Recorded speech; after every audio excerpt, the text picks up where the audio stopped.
Hello everyone, আরও একটা নতুন ব্লগে আপনাদের সবাইকে অনেক অনেক ওয়েলকাম। আশা করি আপনারা সবাই খুব ভালো আছেন, সুস্থ আছেন। আমরাও খুব ভালো আছি। তাইওয়ানে আজ কদিন ধরে খুব বৃষ্টি হচ্ছে। এরকম বৃষ্টিতে কম্বল মুড়ি দিয়ে ঘুম খুব ভালোই হয়, কিন্তু মেয়ে ছোট, তো তার খামখেয়ালি হামাগুড়ি চিৎকারে আমাদের ঘুম হওয়া দায়।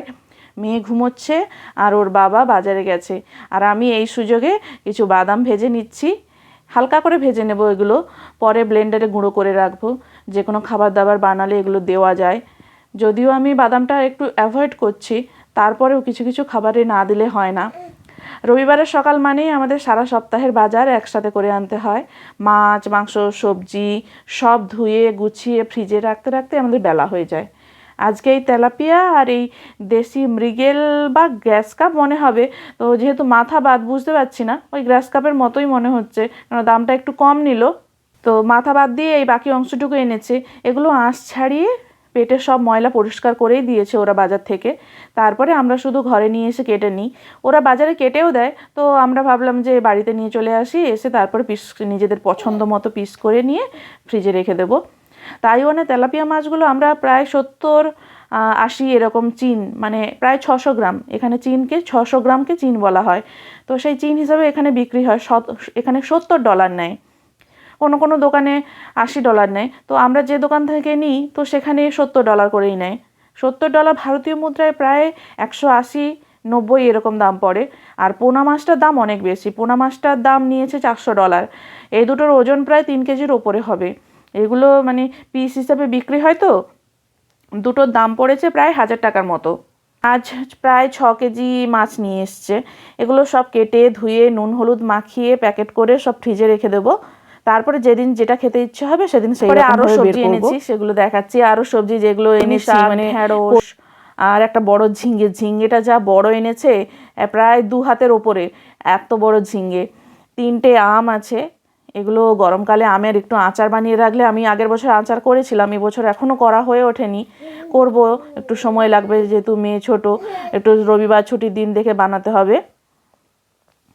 এই 3টে আম একটু মাঝে মধ্যে, তবু আমের একটু টক করলে ভালো লাগবে, চিংড়ি মাছ দিয়ে বা এমনি চাটনি করলে ভালো লাগবে।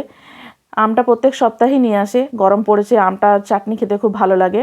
আর পাকা কলা আছে, মেয়ে এখন একটু একটু করে কলা খায়, তো তার জন্য আমরা পাকা কলা ওকে মাঝে মধ্যে খাওয়াই। আর আমরা প্রত্যেক সপ্তাহে আমাদের কলাটা থাকে, আমরা খাই।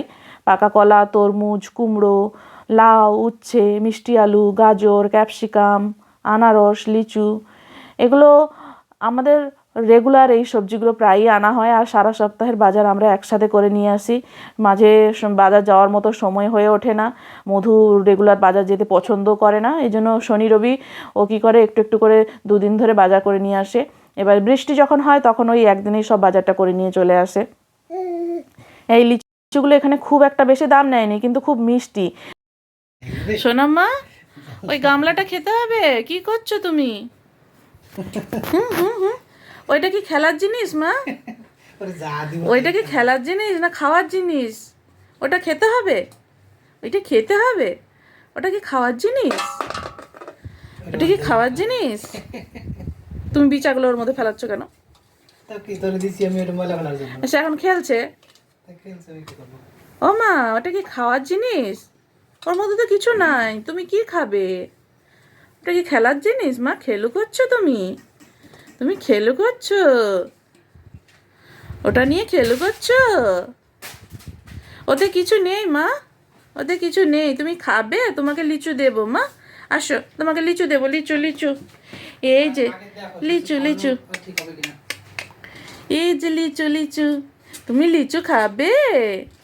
তুমি লিচু খাবে? লিচু, বাবা লিচু এনেছে মা, বাবা লিচু এনেছে। এই যে দেখো দেখো দেখো দেখো, ওইটা ছেড়ে দাও, ওইটা ছেড়ে দাও, এটা ছেড়ে দাও। এই যে দেখো, এটা কি এনেছে দেখো তো বাবা, বাবা কি এনেছে এটা দেখো তো, এটা কি এনেছে, এটা কি এনেছে বাবা? লিচু এনেছে, লিচু লিচু, দেখো দেখো দেখো দেখো দেখো কি এনেছে, কি এনেছে এটা? এটা দেখতে পাও না? এই যে দেখো, এই যে আর করেছে দেখো, লিচু। এবার ধরবে, দেখ না, ছোট ছোট কাঁঠাল।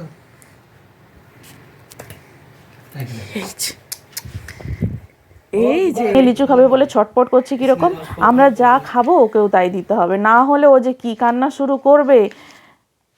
চলুন এখন রান্নাঘরে যাই। সকাল সকাল ঘুগনি রান্না করব। মধুর 1 তারিখ জন্মদিন ছিল, ওই দিন বিরিয়ানি বানিয়েছিলাম, তারই কিছুটা রয়েছে, ওটা রাতে হয়ে যাবে। আর এখন একটু সকালবেলা ঘুগনি করব। আর যেহেতু ভেজিটেরিয়ান প্যানকেকগুলো রয়েছে, পরোটা ওগুলো, তো ওইগুলো এখন ভাজা করব।